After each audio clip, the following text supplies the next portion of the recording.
এ নিয়ে আলোচনার জন্য এই মুহূর্তে মুন্সিগঞ্জে আছেন সহকর্মী নাসিরউদ্দিন উজ্জ্বল। তার সঙ্গে যুক্ত হচ্ছেন জেলার অতিরিক্ত পুলিশ সুপার মোহাম্মদ ইমরান আহমদ ও সরকারি হরগঙ্গা কলেজের শিক্ষক মনিরুল হক। সরাসরি চলে যাচ্ছি উজ্জ্বলের কাছে।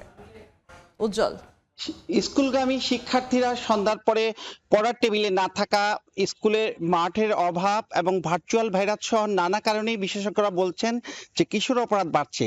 তো প্রথমেই আমরা সরকারি হরগঙ্গা কলেজের প্রভাষক মনিরুল হকের কাছে জানতে চাইবো এই কিশোর অপরাধ বৃদ্ধির কারণটি আসলে কি?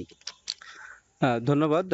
আসলে আমার মনে হয় যে কিশোর অপরাধ বৃদ্ধির অন্যতম কারণ আমাদের পারিবারিক যে একটা বন্ধন ছিল আমাদের সেটা লোপ পাচ্ছে। আমাদের সামাজিক অবক্ষয়গুলো দিন দিন বেড়ে যাচ্ছে। এছাড়া আমাদের এই যে মাদকের বিস্তার বা ডিজিটাল যে যুগটায়, ডিজিটাল যুগে সামাজিক মাধ্যমগুলোতে অপরাধ এবং যে সহিংসতাগুলো রোমাঞ্চকর হিসেবে উপস্থাপনা করে অনেক সময়, এবং কিশোররা সেটাকে কৌতূহল বশতই মানে নিজেরা সেটা বাস্তবায়ন করতে চায়। এ একটা কারণ। এর সাথে মাদকের বিস্তার বা দারিদ্র্য এই বিষয়গুলো পরোক্ষ ভূমিকা রাখে।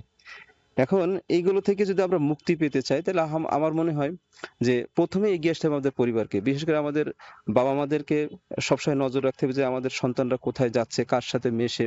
হ্যাঁ, তাদের সাথে একটা কোয়ালিটি সময় দেয়া, তাদেরকে সবসময় চোখ রাঙানির মধ্যে না রেখে বরং তাদের সাথে একটা বন্ধুত্বপূর্ণ আচরণ করা।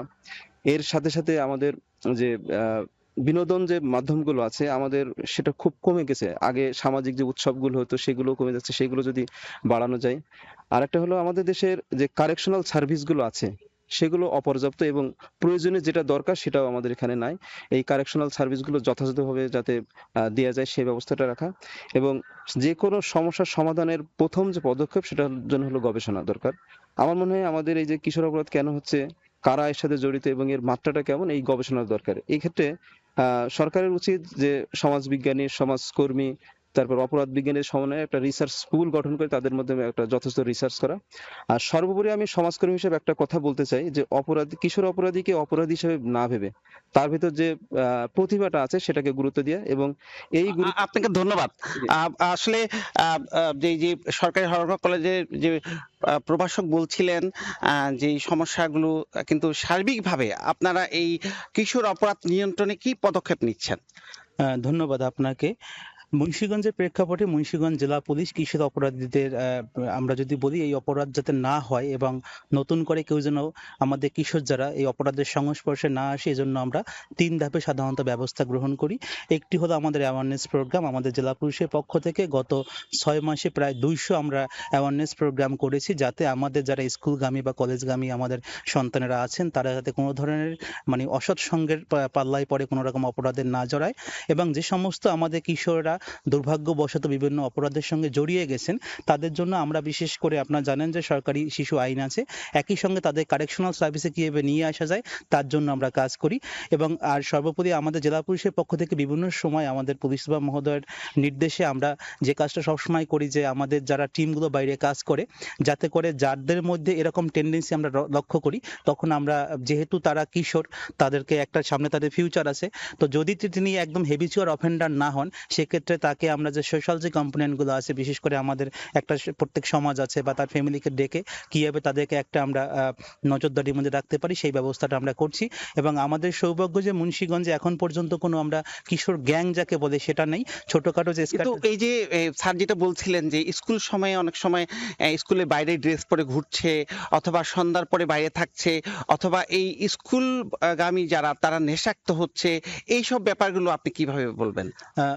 দেখেন, স্কুল বয়সে যখন একটা স্কুল এবং কলেজ বয়সে তাদের একটা ট্রানজিশনাল পিরিয়ড, অর্থাৎ আমাদের মানব জীবনের একটা পর্যায় থেকে আর একটা পর্যায়ে আমরা যাই। আমরা স্কুলে এবং কলেজের সামনে আমাদের কিন্তু ভিজিবিলিটি থাকে, আমাদের মুভমেন্ট থাকে, এটা হলো আমাদের সাধারণত প্রতিরোধমূলক ব্যবস্থা। কিন্তু এর বাইরে আবারও বলছি যে কিশোর অপরাধীদের ক্ষেত্রে সবচেয়ে বড় যেটা দরকার সোশ্যাল অ্যাওয়ারনেস, এবং এটি শুধুমাত্র ল এনফোর্সমেন্ট এজেন্ট হিসেবে পুলিশের একটা পার্ট আছে, এর বাইরে তার পরিবার, তার আমাদের সোসাইটি এবং একই সঙ্গে আমাদের রাষ্ট্রীয় যে কম্পোনেন্টগুলো আছে সবাই একসাথে কাজ করে। করে। এবং ওভারঅল যদি আপনি দেখেন মুন্সিগঞ্জের প্রেক্ষিতে, মুন্সিগঞ্জে আমি আগেরবার যে কথাটা বলেছি যে আমরা যে গ্যাং বলতে যেটা বোঝায় সেই জিনিসটা এখানে নেই। যেগুলো স্ক্যাটারলি ঘটনাগুলো ঘটছে আমরা আমাদের পুলিশের পক্ষ থেকে নিয়মিত এটা আমরা রিসার্চ করছি এবং আমরা অ্যানালাইসিস করছি, তারপর যে এলাকাটায় মনে হচ্ছে এখানে ব্যবস্থা নেওয়া দরকার। আপনাকে অনেক ধন্যবাদ।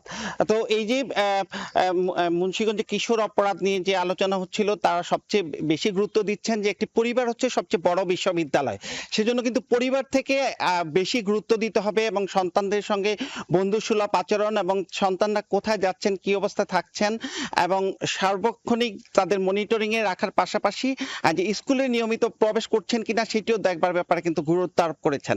তো এই ছিল মুন্সিগঞ্জ থেকে কিশোর অপরাধের সবশেষ। সরাসরি যুক্ত ছিলাম মুন্সিগঞ্জে।